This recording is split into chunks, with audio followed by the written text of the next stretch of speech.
Hello, we are live at the Sydney Opera House. We officially opened the doors to the Sydney Opera House in 1973, and today, 50 years later, we have reopened those doors to the public to come inside and take a look, and over 30,000 people have come through to take a look at this most beloved architectural icon. It is the open house weekend, and we are so excited to have you with us. I'm your host, Susie Youssef, and I'm coming to you live from Jubagali, Bennelong Point, and I'd like to acknowledge the Gadigal people of the Eora Nation, the land on which we gather here today. We're not only here to celebrate this architectural beauty, but the art that is performed here, the artists that create it, the amazing staff that keep the engine running, and the audiences that buy tickets to shows here 364 days a year. It's a place where everyone is welcome, and those stages are the stuff that dreams are made of. From musicians to mechanists, authors to actors, speakers to stage managers, and even lowly comedians, they're all welcome here. This precinct is a field of dreams. Now today these huge crowds have been gathering. They're lining up to take a tour around this beautiful space, and they're going to see some areas that aren't usually open to the general public, but you are going to come with me inside behind the scenes to see what happens back there, meet some amazing people and see some incredible performances along the way. So wherever you're joining us from today, you have a front row seat to this amazing celebration of this wonderful building. You are welcome. But here to officially welcome you is someone whose office has the best view in the world. It is the CEO of the Sydney Opera House. Please welcome Louise Heron. Hello, Louise. Hi, Susie. How are you? I'm very well. I'm very excited. I'm so excited. You said, 30,000 people at least who've been here over this weekend. It's incredible. It's so exciting. Now, Louise, you've been the CEO here since 2012, but let's go a little bit further back than that. Yeah. Do you remember seeing this building for the first time? I remember seeing it for the first time when I was about 8 years old. I didn't live in Sydney, and I came across the Harbour Bridge, which you can just peek over there, and I saw this thing and I thought it looked like an elephant. And I've never lost that vision in my head. And one of the things that is amazing about it is how every single angle that you look at it from, it looks different. Yep. From here, it looks like a temple. From the side, someone said the other day, it looks like, depressingly, like a carving iceberg. Oh. Like bits falling away into the ocean. But we assure you it is very steady. It's not falling into the ocean. It is under your leadership that the renewal of this building began 10 years ago. Yes. How do you feel standing here today knowing the amount of work that has gone into this? Yeah, it's really fantastic, and it has been the most amazing team effort. And the renewal has been renewal of the building, but it's also importantly been renewal of everything that we do. It's been renewing what we show on the stages, because the Opera House was built to serve the community. And the community today is very different from the community of 1973. And so we need to evolve our programming. We have evolved our programming, what we offer, in and around the Opera House all the time to make sure that we meet the needs of the community as it evolves, because we are everyone's house, like you said, and it's so important that we remember that all day, every day. I think a lot of people, when they talk about the Opera House, they talk about the history and they talk about the architectural design, but it is so much more than that. What are you excited about going forward with this space? Well, first of all, Susie, it annoys me a little bit when people just talk about the architectural masterpiece, because as it says in our World Heritage listing, that it is a place of human ingenuity and a performing arts centre. So what is important is not only that it is this incredible, bold and imaginative building, but it's all the performances that go on inside that are so bold and imaginative as well. Absolutely. Now it is 50 years, that's a milestone birthday. How have you been celebrating? So much. Probably my favourite moment was when one of the roving dinosaurs almost bit my head off, or maybe when the bin chicken tried to steal my chips, or looking at the people absolutely marvelling at the Coburn Tapestry in the Joan Sutherland Theatre, which I'm Beautiful. sure you're going to show people. Absolutely. And Yeah, just the general. What's been so amazing is how the joy that everyone feels. And that's when we started out on this weekend. We wanted everyone to really feel the joy of what it is to be at this place. I mean, even if you look at the monumental steps, Utsin's dream was that what would happen is that people would come from their ordinary lives, that they would walk up the stairs, and that their spirits would soar as they see this building. And as they go inside, they would see these magnificent colours and then be ready in a totally different frame of mind for a performance, whatever that performance is. Louise, tell me, looking back, do you have any standout shows or performances that you'll take with you forever? Do you know, I think probably, well, there are two performances that I absolutely loved. One was Cat Power as part of Vivid, and Cat Power was singing Dylan's songs unamplified. Amazing. It was so incredible, and we got into this liminal zone, and just, it was beautiful. And the other one I would have to say was the reopening of the concert hall in July last year, after it had been closed for 2.5 years for works, and Marla 2 was played, which is the Renaissance. You know, this is this whole thing about rebirth, and it was absolutely superb. We are going to be heading inside very soon to be listening to the amazing sound in this space. Louise, thank you so much for having us today and for everything that you have done for this beautiful part of the world. We are so pleased to be here. Oh, great. We are going to head inside to see the first of the performances that have been put together especially for today. We'll hear from Opera Australia, we'll hear from the Western Sydney Choir, River City Voices. But first up, they were here for their first public performance at the opening of the Opera House 50 years ago, and they're back where it all started. Here are the Mornington Island dancers. Enjoy.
I think that big barramundi got away from us then.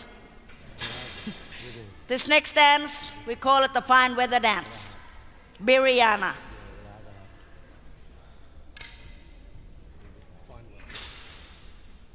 Biriana, Biriana, ni Biriana, Biriana. Biriana, Biriana, ni Biriana,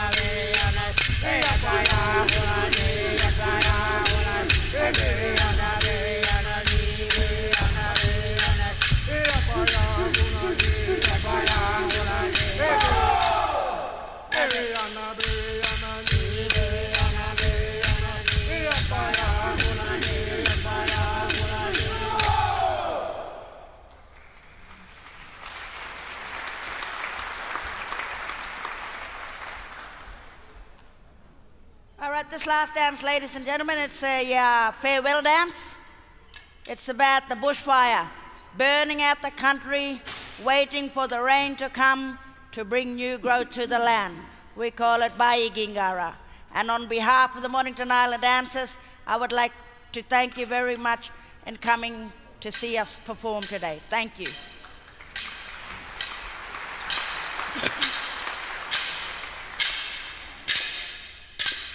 Bye.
We'd like to leave one more last little word with you.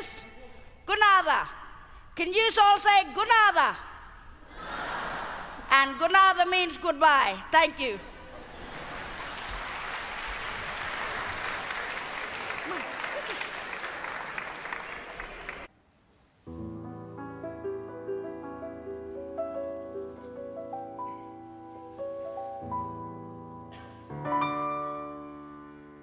Del sultano a muratte m'arrendo all'impero.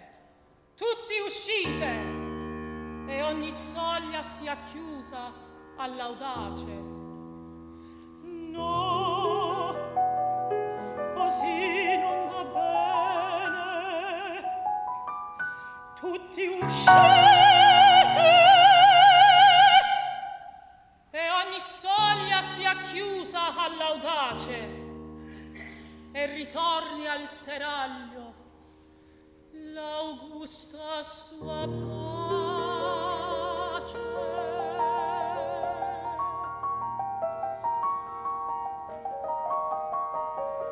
Troppo, signori, troppo.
Hello again. I am now inside the Utzon Room. It is the only interior performance space designed entirely to the original architect's specifications, and it was renamed in his honour back in 2004.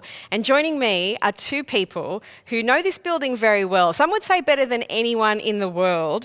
Kit and Ivan both started working at the Sydney Opera House in 1973, which means that they are also celebrating the anniversary of them working here as well as the 50th birthday of this place.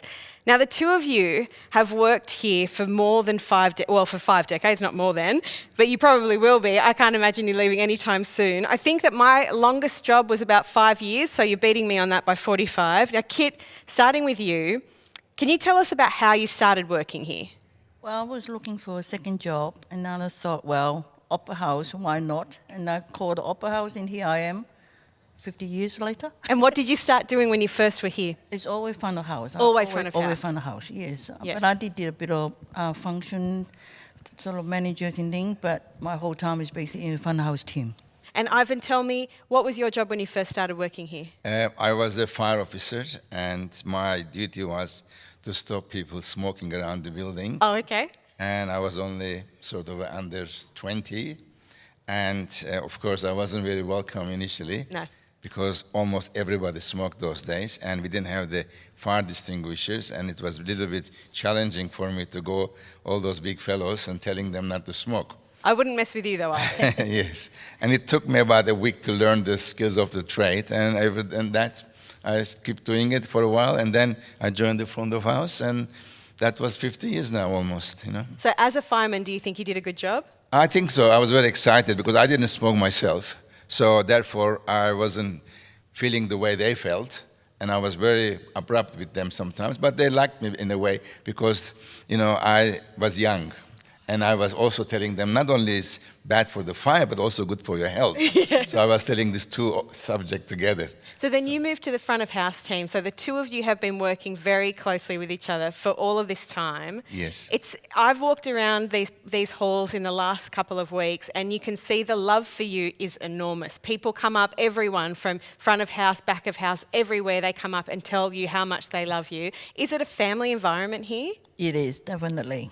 I think we all care for one another, and then we all love one another. I think it's sort of like, I mean, for most of us, it is our second home. And that's why we're all still here. Look, there are several hundreds people working in this place. And, you know, if I don't see some of them for maybe a week or two, and then my answer will be, oh, where have you been? I haven't seen you. And there's some from them as well. So in a way that we all looking forward to see each other. And that's probably greatest strength we have in this building, that we are as a one big opera house family. You know, I heard that from top to bottom. There was a staff party here on Friday. I heard that you might have made the cake. Yes, I did. I didn't try myself. You didn't get to eat it? No, I didn't. Oh my goodness. I couldn't. There was none left. No, of course not. Yeah. I heard it was beautiful. Now tell me what it means to you. I can't imagine walking down towards this precinct every day. You've done it for 50 years. Do you still get the same feeling when you see this building? I do, because I mean, like, every day is different, and then everything is so unexpected. So like, and I love challengings. So I always come in and see what's going to happen today and things like that. I think it's just sort of like, besides our second home, and also see everybody's working here, is all our family, and I think this is a beautiful feeling. And you would have seen some amazing shows here over the time that you've worked. Do any stand out to you? Of course, and I mean, it's very hard to describe what we saw in 50 years. And obviously you think that you can't remember, but then sometimes you remember them. And I've seen these posters around the building, and I remembered all of them. Yeah. And what it stays in my mind for a long time probably was the meeting the Queen and the Olympic time, Cathy Freeman's 200-meter race in the South Foyer. And I think that was the only time that we actually relayed the live broadcast from TV to the South Foyer of the JST. Wow. And everybody from the auditorium stayed outside. And we took another 15 minutes before that start the show, but everybody was watching the Cathy Freeman's run. And then, of course, the John Paul II's visit during the World Catholic Youth day. That was amazing time. And I think in your case, you remember very much Dalai Lama. Oh, the Lama, Yeah. yes, yeah. And then, There are numerous, really. So many. So many, yes.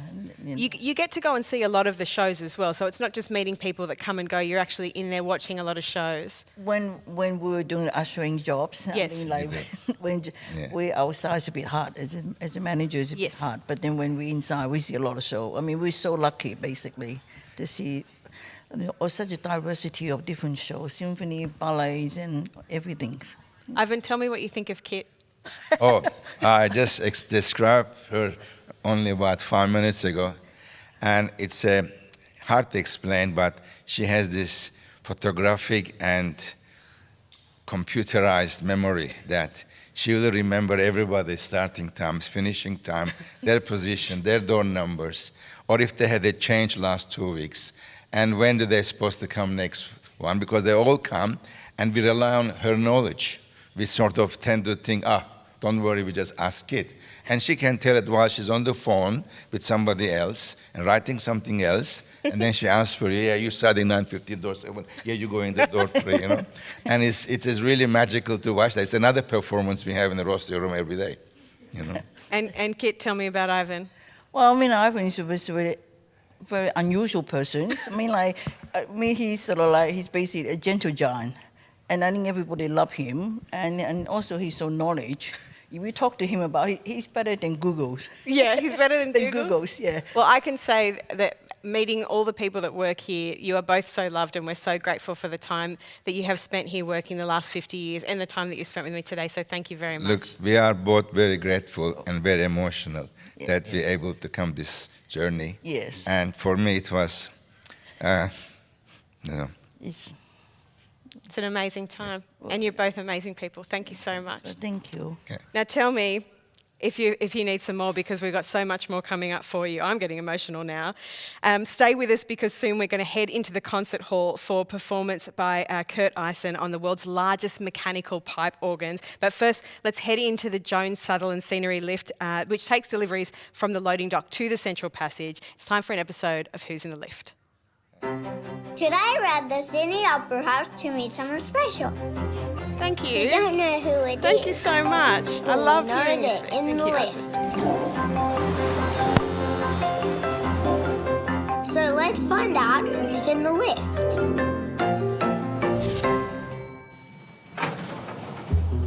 Hi.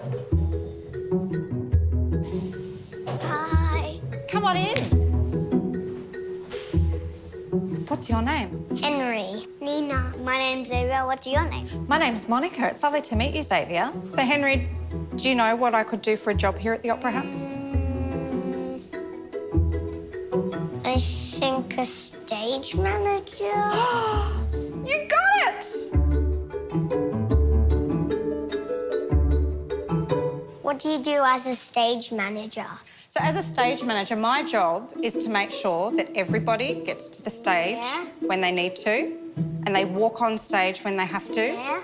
and that the lights turn on when they need to turn on, and that they turn off at the right time.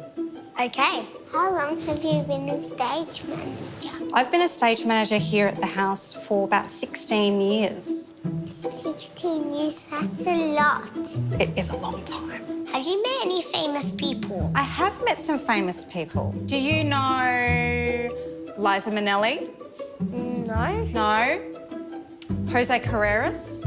No. No. Eric Bana?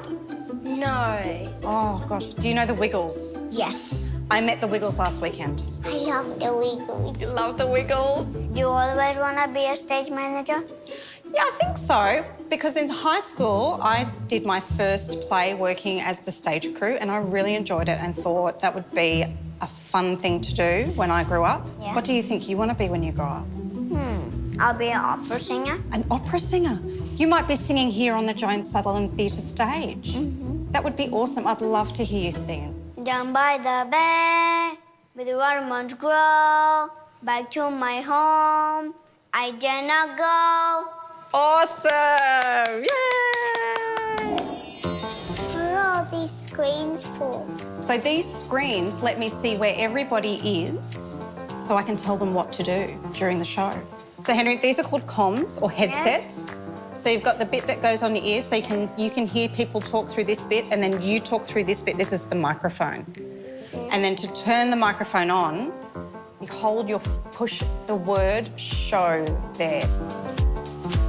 Hello? So this is how I can talk to the lighting operator who turns the lights on and off on stage. There's another way that we can tell the actors how many minutes it is till the show starts. So if you pull that microphone up towards you, you hold on the page button and you say, ladies and gentlemen.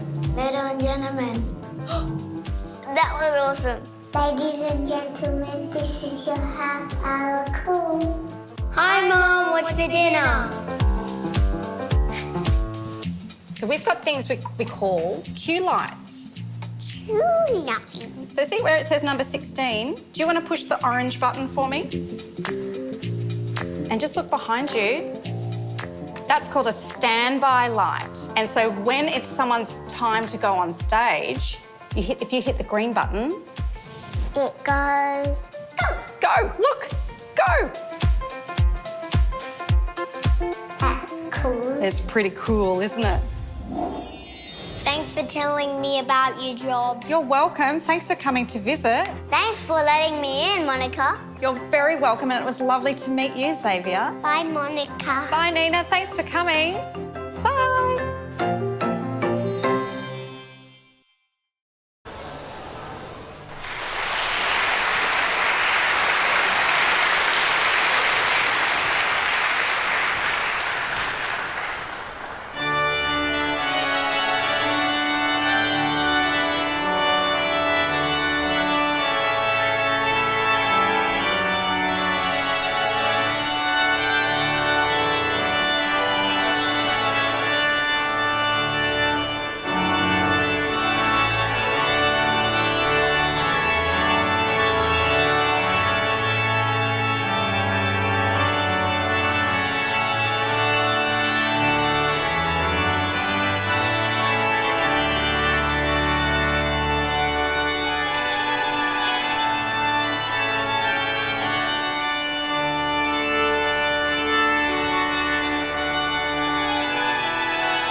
We are well and truly up and running on this tour, but for the moment we are going to sit and stay because I am so lucky to be joined by two brilliant performers who have graced the stages here at the Sydney Opera House, Manali and Case. Thank you so much for being here today.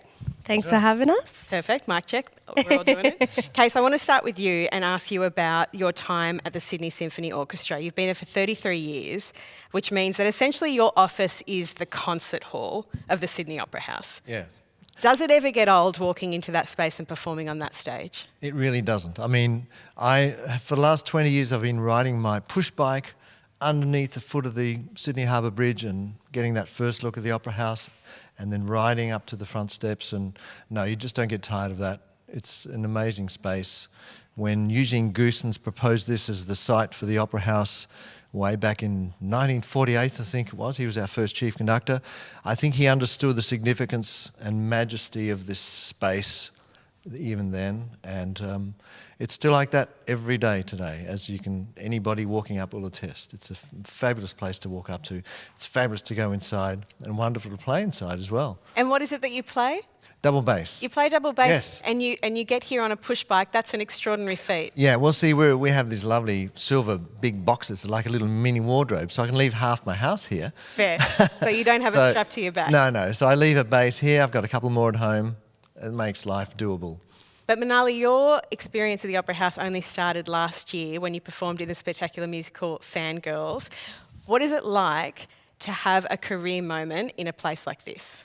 I mean, I think it has been the career moment for me so far. I mean, to be the lead in my first ever professional musical was like enough of an achievement, and then having that show being at the Opera House was just, the whole cake and the cherry on top. So do you remember what it's like standing backstage just before you went on for the first time? Yeah, I was inside the big green garbage bin that I start the show in, and just having a few moments to breathe to myself. And every night that I did that show, no matter what I was going through that day, it always sunk in just before what I was about to do and where I was playing. It was really an experience I'm just so grateful for. And even though it is this enormous space, when you're performing on that stage, you're quite close to the audience. Could you feel the energy coming off them? Yeah, absolutely. And the Fangirls fans, we always talk about this, they're just the most beautiful, welcoming, generous bunch of people. And so seeing them, talking to them on Instagram, and then seeing their faces in the audience, it was just beautiful, yeah.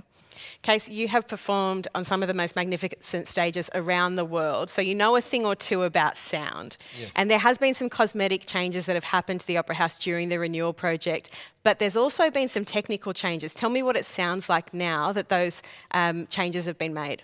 Well, many of us thought this would never happen in our lifetimes, but the changes that have been brought to the acoustics of the Opera House have been so significant. It has really changed the whole acoustic environment of this magnificent building.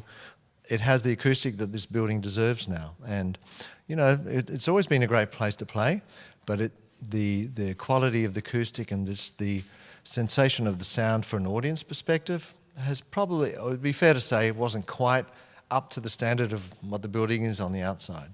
And to after this 2.5 years of extraordinary work that has brought these extraordinary levels of acoustic beauty, it's such a deserved achievement, but it doesn't always happen as easily as that, and it's been just fantastic. How does it compare to some of the world stages that you've been on? It compares incredibly well. I mean, every space has a character. It's the largest part of our instrument is the hall, and you bring your instrument and you bring your own playing, but the hall is such a big part of the experience because it's all acoustic, there's no amplification. It is the hall, it is the materials in the hall, it is the construction, and it is the people who are on stage producing the sound. But the hall is a significant part of the experience, and every hall has a character, let's say. But having an opportunity to sit out and into the auditorium and listen to the way the sound mixes now was such a profound experience. When I first experienced that for the first 10 minutes in an acoustic test, I really couldn't believe that this was possible, because you don't expect the character of a place to change like that. And it still looks beautiful. I think it looks more beautiful than it did before. The changes that were brought in have made a spectacular difference to the acoustic and the look of the place. The beautiful pink petals, they look fantastic. Incredible job. So you're both performers, you're part of this league of performers who have been able to perform here at the Opera House, but you're also, over time, been audience members. Are there any shows that stand out to you that you've seen over the years? I've only actually seen one show here. Really? Other than the one that I was lucky enough to be in, which was Anna Karenina, and it was the Oz Ballet, and it was my first ballet I ever saw. So for that reason, it was a really special experience. And one of my friends was in it, so. You're just showing off now, Manali, but Yeah, just dropping that. I love hearing the touring orchestras, of course. I'm interested in that. London Symphony Orchestra was here earlier this year, and to be able to sit back in the hall, I can't believe I'm saying I enjoyed sitting in the hall as much as I would playing, but I really did. It was an incredible experience hearing a wonderful orchestra with a great conductor playing seminal works in this, as I said, this fantastic acoustic. It was just wonderful. do you have any advice to young performers who arrive at the Opera House to see shows and have that feeling like, I wish that there would be a stage in my life where I would be up there? It's something to do with practice, I think. But, you know, life is about opportunities, some good fortune, I should say. So, but, you know, there are so many artists coming through this place. There are so many opportunities, right, for people to perform. And I love we played recently with a rock group, and for them it was their first time in the Opera House as well, and they never thought that they would be here, and there they were playing with an orchestra, and they just thought it was an overwhelming experience. There are a lot of shows happening here every week, lots of opportunities, I think, for people to strut their stuff. Manali, what about you? Any advice to young performers? Well, I would just say that yeah, put in your 1,000 hours, but also don't stop dreaming about it, because it could come true, and it did for me, and I think that could happen for anyone. It's just like a matter of the timing and the luck, but like it is possible. So yeah. Well, thank you so much for speaking with me today. It's been such a joy to meet you both and to hear about your wonderful experiences here. So Thank you. I'm sure I will Thank see you you very in the much. future. Yeah. We have so much more coming up for you, but soon we have John Hopkins performing in the northern foyers of the concert hall in celebration of Piano Day. Plus, we have some more very special performances from some of our favourite artists, so stick around.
Thank you.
Yeah, so that is Red Mallee.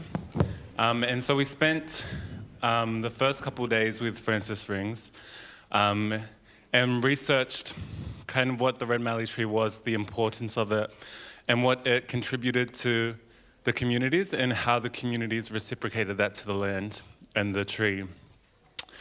So we went through and tried to personify some images that we've seen. So we've seen images of these trees, how they were interconnected, intertwined, and so that created the language of this close relationship between Cass and I, and how our arms kind of could move and create this relationship that kind of started it.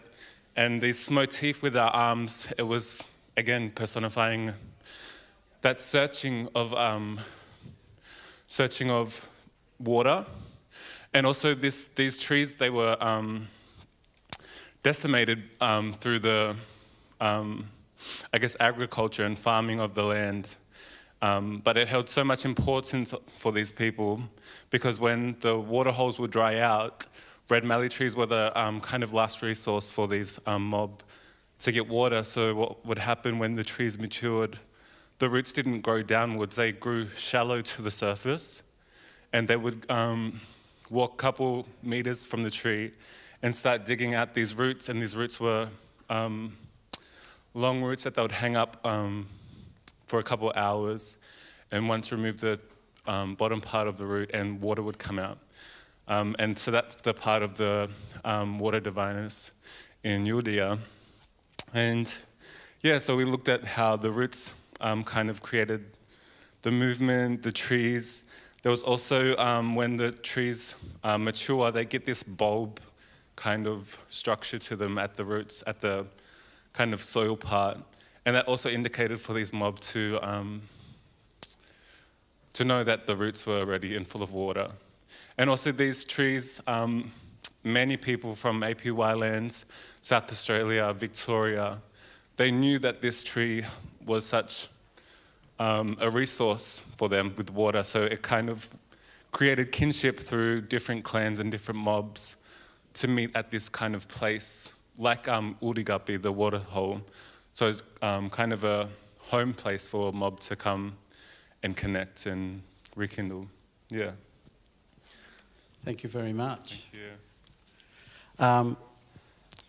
That's all we have. Round of applause for Cass and Dan. And happy birthday to the Opera House.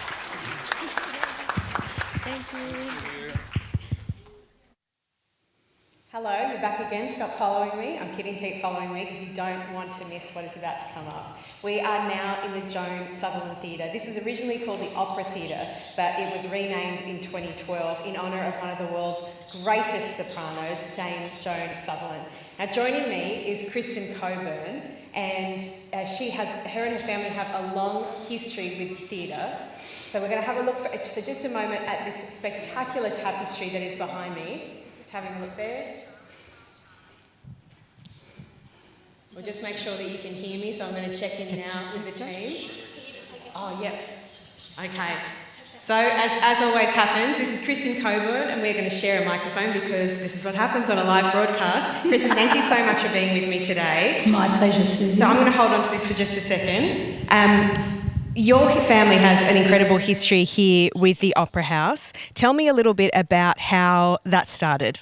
Well, Dad was doing some designs of tapestries, and the designer suggested to Peter Hall that he needed a curtain for this space. And so Dad came and had a look and thought, he knew exactly what he would do the minute he walked into this theatre, and it was all just concrete. It didn't have anything inside, no seats, anything. And he had a flash of what he would do, and he drove home and he spent the rest of the night drawing it. Now, at that time, he didn't know that they would like what he had done, but he hoped they would. And we ended up he decided to go to France just because he thought it might happen. And then we got the go ahead when we were in France that he was going to have these woven in Aubusson in France. So it was a marvellous experience for us. It was just an incredible experience. We did the opposite of the Yuts, and we went overseas whilst they were being built, and whilst the building was being built, and we wove the curtains overseas. It's an amazing story. I'll just make sure you can still hear me. To catch you up, we are in the Joan Sutherland Theatre. We are looking at the most spectacular tapestries that have been made by Kristen's father. When you see these tapestries, the one thing that really stands out is how magnificent and vibrant the colours are. Tell me a little bit about the colours. So when we got to meet all of the the weavers at the tapestry workshops, and they've been weaving tapestries there since the 14th century, and they know everything there is to know about weaving, and they pass the information down from family to family, and when they met Dad and they saw this design, they were very excited because they thought that the colours was such a challenge. They'd never had to produce the type of colours that we see here in this tapestry before, and it was a challenge for them to actually create the vibrancy that's in the colours. And we see the colours today are still as vibrant as they were when they were made, and that is due to those incredible craftspeople who were able to generate this incredible colour. Of course, it would fade if it was hung in the sun and not looked after as well. It's being looked after by the Opera House. So, yeah, we're very happy to see it. That's what strikes. When I first saw them after. They'd been in the basement for about 20 years, I think, about maybe 20 or 30 years, and I hadn't seen them for that long, and I was invited to come and have a look at them. And I walked into the theatre. It was actually in the concert theatre where they were being hung, and I cried because I was just moved by the colour. I hadn't seen them, and the colour, I think it has the capacity, the same as perfume, to take you back to a moment in your life. And I could see all the way those colours all mixed together.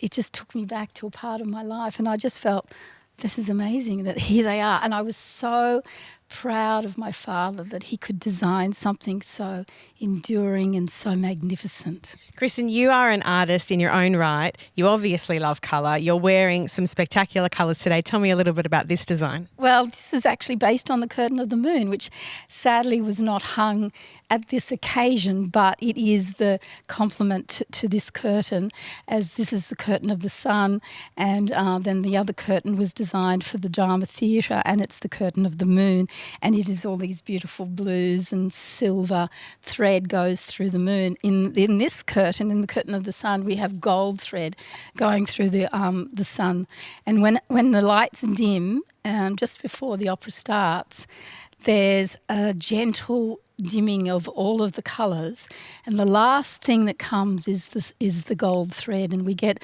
an operatic sunset about to be performed before the opera. You're giving me goosebumps, Kristen. It's so beautiful. It must mean so much to you and your family to have a connection with this beautiful building and this space, and to have this memory of your father. What are the other memories that you've had from shows or people that you've met in this space? We were just speaking about the CEO, Louise Heron, and what an incredible job she has done as the CEO of the Sydney Opera House. Well, I have to say that what happened was that the curtains were taken down in the 80s, and they weren't hung, and so we didn't have that ability to come and see them for many, many, many years. And it's been an absolute joy to have Louise Heron invite us to come to the Opera House. And she said she was digging the curtains out of the basement, so for us to have a look at and to see how they were faring, whether they were still, good and intact. And they were. They're fabulous. And she has done the most incredible job of bringing them back to the attention of the public. And here we have them here showing, and I know there's a fabulous team of people who are behind the scenes looking into how to preserve these tapestries, ensuring that they will be around in another 50 years and another 50 years after that, so that we can have these curtains, because they are part of the building. They are part of the incredible, unique, spiritual and incredible special quality of this building. Art and architecture have always gone hand in hand, and these are part of the building. They're not part of the performance, they're part of the building. And Kristen, tell me, just before we go, one memory of your father doing this work, because you would have been around him at this time, seeing him do it. Do you have any memory of what he was like at that time? Look, you know, he was a great artist, and he worked at his art all his whole life. And, you know, he wasn't a showy man. He wasn't a big bohemian sort of personality. He just loved to paint, and it brought him tremendous peace. And I just remember seeing him sitting at his easel, just constantly working, and just seeing him there was just, that's how it was for me and my family. It's who I grew up with. So. Kristen Coburn, you are a delight. You are a joy to the eyes with all of your colours and your beautiful stories. So thank you so much for speaking with me today. And we have so much more coming up with you. So bear with us. I think we've got our technical difficulties sorted out for now. But I want you to know that next up is this original film artwork, Light Years, that was created with art processes to mark the start of the year-long 50th celebrations. It looks back on the design and construction of the Opera House, the grand opening in 1973, and the many people that have contributed to the rich history of the last 5 decades, including Kristen Coburn. We'll be back in just a moment. Thank you, Susie.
Present mood to ensure that one day in the not-too-distant future, a truly mighty and wonderful structure will stand on Bennelong Point to demonstrate to the world that we Australians have a pride in our cultural development equal to any.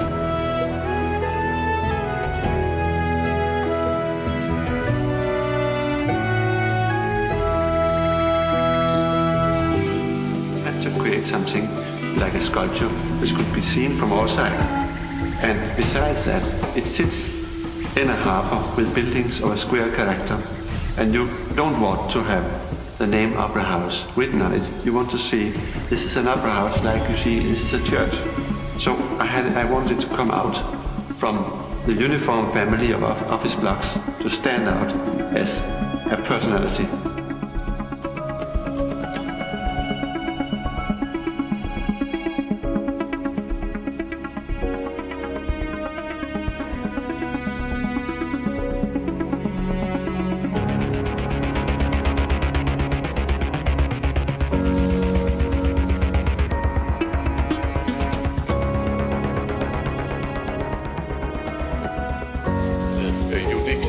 So much effort gone into it, and you will never be able to assemble, to put so much skill into one building as gone into this one.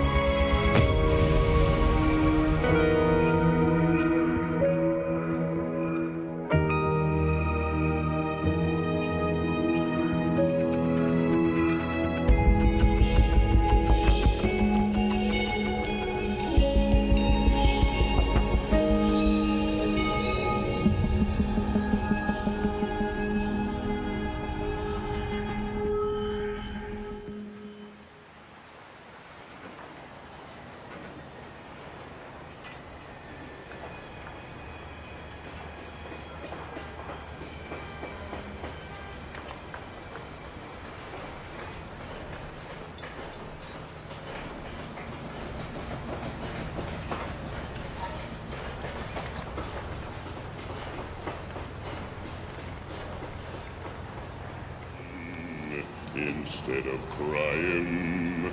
I must keep fighting until I'm dying. And old man River, he'll just keep rolling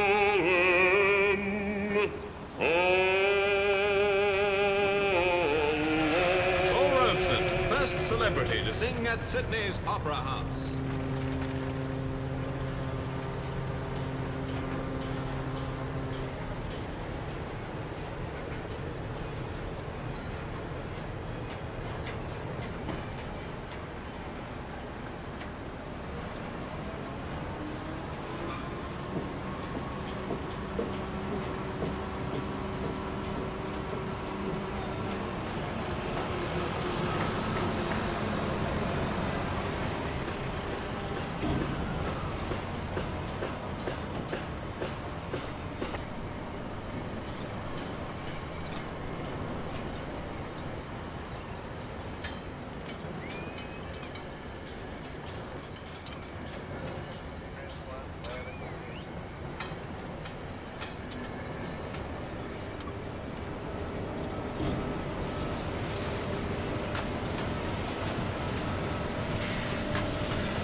I am Benelong, and my spirit, and the spirit of my people lives, and their dance, their music, and their drama, and their laughter also remains.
It doesn't matter how many times you stand in this part of Sydney, you can't help but be blown away by Sydney's hottest couple. It's the Sydney Harbour Bridge and the Sydney Opera House. The two have stood near each other for years and they are just breathtaking to look at.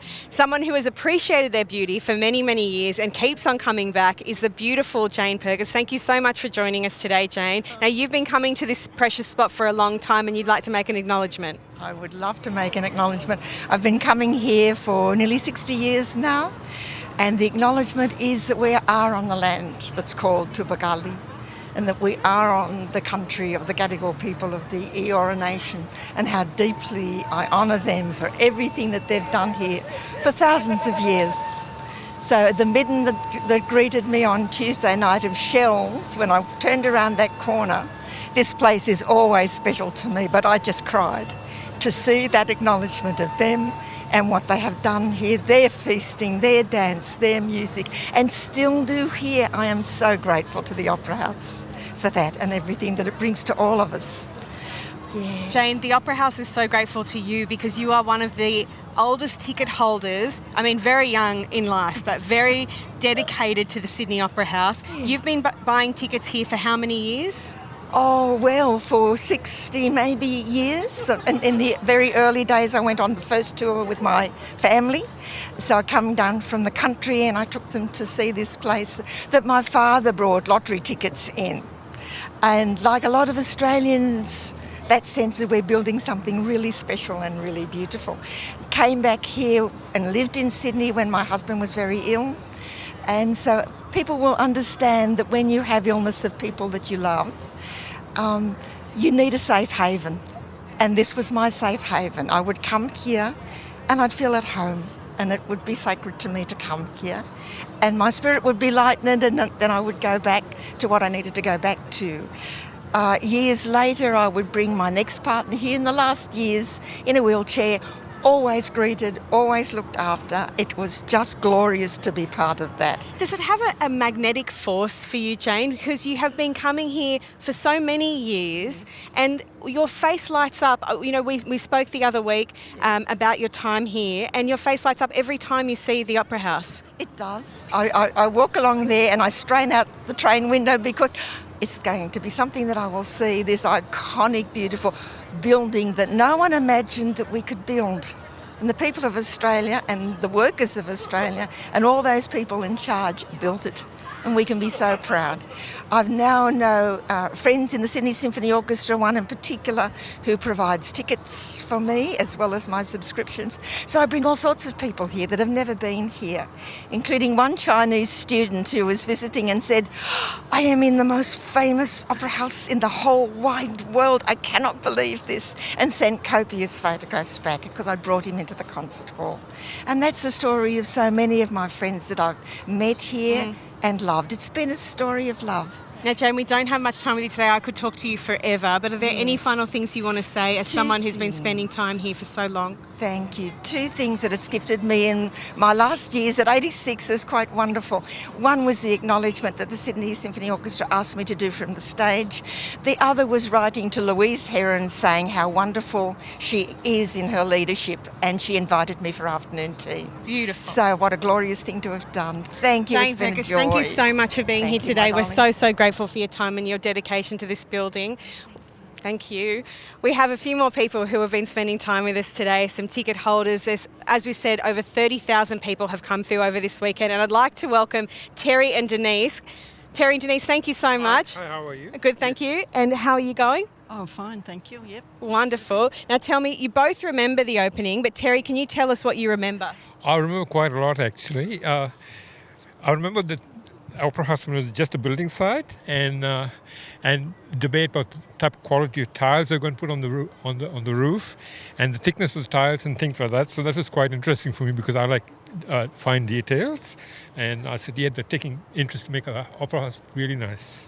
Beautiful. And Denise, tell me, you were at the opening. How old were you then? I was 30. 30 yeah. years old. Yeah. And you remember it being built? Oh, yes. We used to stand over there and watch it. And what do you think of the final result? Oh, beautiful. I mean, it's absolutely beautiful.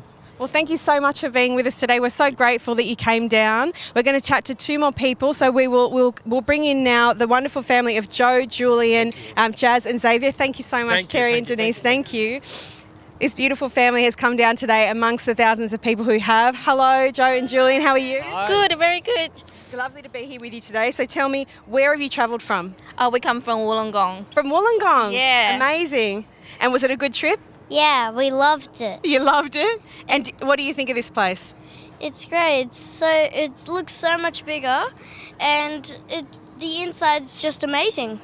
And tell me, what are your memories of the Opera House? Oh, look, I came years ago, and it was a beautiful time with my auntie. We came and we saw a really orchestral piece where they just had every single instrument you can imagine, and I was only about his age at the time, so this is my first time back since then, and it's just been lovely to share this with my kids and my family. And Julian, tell me, what are your kids' names here? We have Xavier. Hello, Xavier. Say hi. No, people can't hear you. And this is my son, Jasper. Jasper, beautiful. Hi. It's so lovely to have all of you here today. We're so grateful for you coming down and celebrating this milestone. So here we are at the Opera House. It's been an incredible journey. So thank you for being on this tour with me. I'll finish up by saying that without the bravery and creativity, this building simply would not exist. So it seems pretty fitting that we leave you today with a musical tribute by the ever brave and the always wonderful Tim Minchin. It's a celebration of all of the people that contribute to the legacy of the Opera House. Thank you so much for being here for the 50th anniversary of the Sydney Opera House. Enjoy and take care.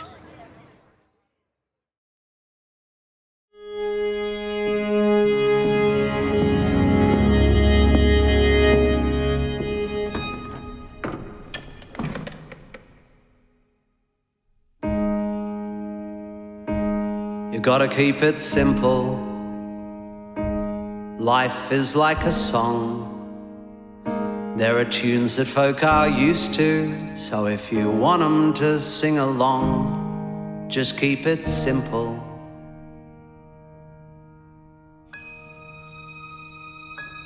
You ought to play it safe. Life is just a game.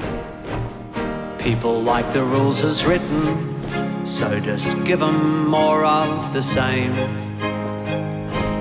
No one likes a smart ass.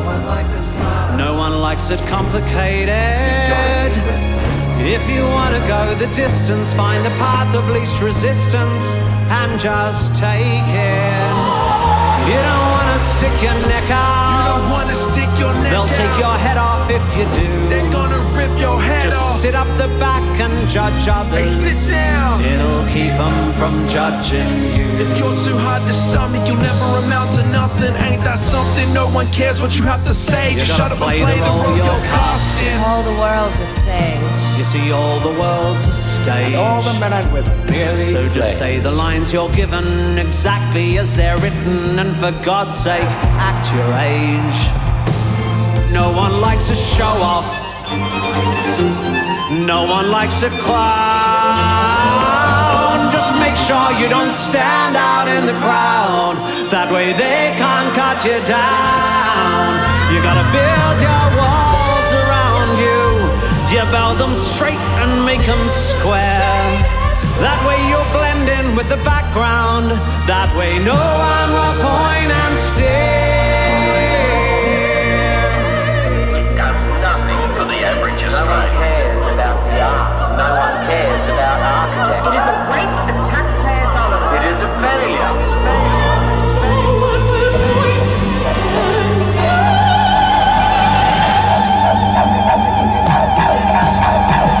You gotta stick to your convictions. You gotta nail down your views. Nail 'em down. You wanna steer clear of the discomfort you feel when you walk in another person's shoes. You don't need that. You gotta work out who your team is, then wear the badge with pride. Find a box that makes you comfortable and then stay the heck inside. On the first day the Lord gave you television. On the next he delivered a couch. He delivered. Tell me how to explain all this content. If the universe wanted you out and about, toe the line, don your suit, hide your truth, wipe your tears, don't cause trouble Stick to black and white ideas, play it safe, know your base, know your lines, know your limits. Find a doctrine, get it locked in, build a box and stay in it. Toe the line on your suit, hide your truth, wipe your tears. Don't cause trouble, find your bubble. Stick to black and white ideas, play it safe, keep it beige, keep it simple and same-ish. Leave the weird ideas to the Danish.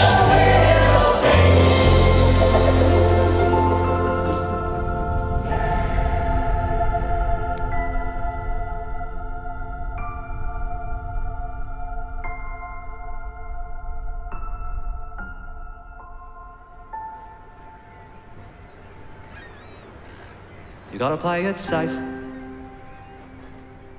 Your mind is like a house.